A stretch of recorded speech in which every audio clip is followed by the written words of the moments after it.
Hello again. I wanted to take a few minutes to touch in about our kiddos again. So we haven't talked about children for a little bit, and things have really changed so much since March, and then the summer, and then September, and now here we are, and it is frightfully white and weathery outside. And all these things really impact our kids. They impact all of us.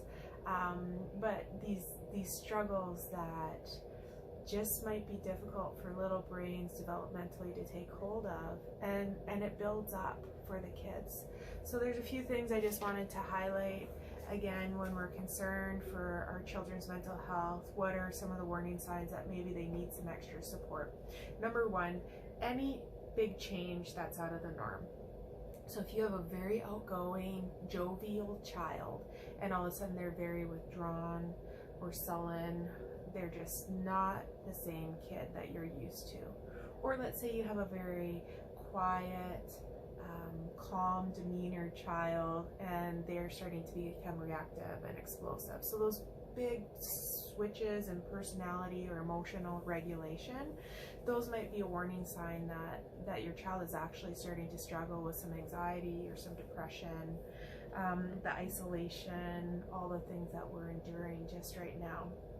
So difficulty with emotional regulation would be a huge thing. They're struggling more to self-soothe, they're struggling more to come to you for soothing or go to some other safe adult with their discomfort. And so we might see that they fall into despair more easily, and more largely they have a hard time recovering from tears. Sometimes it's so sad they get really little depressed, lay down to just like watch TV or something. Those are things to notice, right? Large emotion as well, anger, aggression, throwing things, swearing, something that your child would not normally do in front of you, or in front of somebody else that they love and care. So watch for these things as well. Listen to the other adults that know your child, and if they're expressing concern, it's actually super important that we take those comments and consider their validity. Sleeping patterns. So again, sleeping patterns during different times of development, they change for our children, whether they're really young toddlers like mine, or pre-puberty and adolescence. They go through all these different types of sleep problems, but we still want to pay attention. It could just be a growth spurt or hormone change or a natural sleep regression, but it also could be something that is concerning. Increased nightmares or difficulty staying in their own bed where they used to sleep in their own bed. All of these things are just things to notice, and they might be telling us that our child is really struggling and not doing very well right now. Separation anxiety, that's a real normal one. Lots of the kids that we talk to at Sojourn or just in the community noticing more of the separation anxiety, the relief when a classroom gets shut down and the child has to be home for 10 days.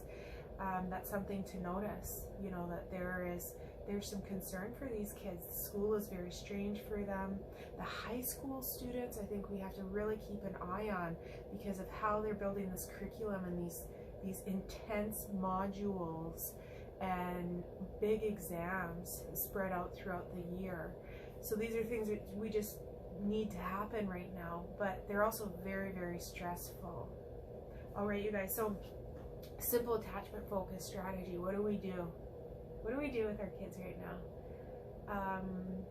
So a little piece about Sojourn history is we had the most amazing playroom for many years, but what we noticed was most of the kids that were coming into Sojourn actually didn't want to go in the playroom. They wanted to come into our offices and have that focused one-on-one time with their clinician. Of course, we'd still use playful, fun strategies to do psychological care with these kids, but from an attachment point of view, that's it. What do kids want? They want us. Now, they might fight us on it because, hello, Been there, done that. We've all been a child or an adolescent, and it's hard to ask for what we need. But the key to trying to support each other, trying to meet children during this time, is the simple truth that attachment is about being with, creating space and opportunity for children to connect with us. Whether that's by supporting them to enjoy some form of exploration, which is a big attachment word and it means a lot, that we want to let our kids know that we care about them, enjoying the world around them, being playful, and that we are watching them in this experience. We're noticing it, we're talking to them about the new experiences that they're having, and we are caring about their experience in those experiences.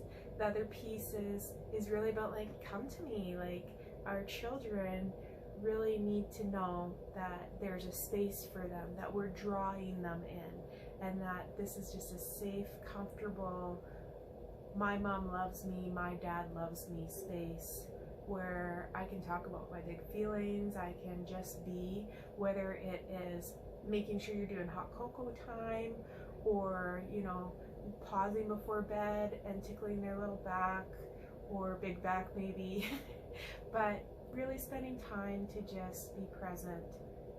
Presence is it. And the more we don't worry about getting presence right, and we just practice presence with our kids, that's actually something that's going to be really supportive. It's hard to trust that we'll get it right, but do try. Be with your kids, and also try to carve out some traditions. It's winter in Alberta. There's lovely things we can do to get outside, which is so good for all of us, to get a little festive, to start baking or cooking some good comfort food, all of these things. Our kids are thinking about Christmas too, so when they see us starting to strategize or have a plan, that's going to give them some hope for what's coming, because we're all unsure. We don't really know what Christmas is going to look like. All right, you guys, blessings to you, and please take care of your own mental health. Please take care of your kids and their mental health as well. Bye.